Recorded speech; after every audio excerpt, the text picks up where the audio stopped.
Uchuvchining parvozi filmi esingizdami? Film qahramoni to'satdan jarlikka tushib ketadi va o'ziga kelganidan keyin oradan 8 yil o'tganini bilib oladi.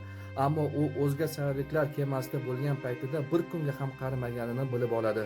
Ushbu filmda bosh qahramon rolini Joey Kramer o'ynagandi. U 12 yoshdayoq katta shuhratga erishgan edi. Biroq Gollivudning pardasi ortidan taqdirning og'ir sinovi yashiringan edi. Joey 14 yoshdayoq kokain iste'mol qilishga o'rganib qolgan edi. Bolalik paytidagi kinodagi faoliyati barbod bo'lgach, qora kunlar boshlandi. U shubhali do'stlar orttirib, shubhali davralarga aralashib qoldi va 90-yillar uning uchun tanazzulga aylandi.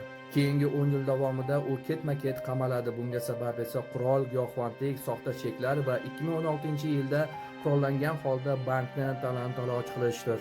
U giyohvandlikdan aziyat chekardi. U davolanishni istardi, ammo qimmat klinikalarda davolanish uchun katta pul kerak edi. Kramerning o'zi qamoqxonaga tushmoqchi edi, chunki uning aytishi bo'yicha u giyohvandlikdan qiynalib ketgan edi.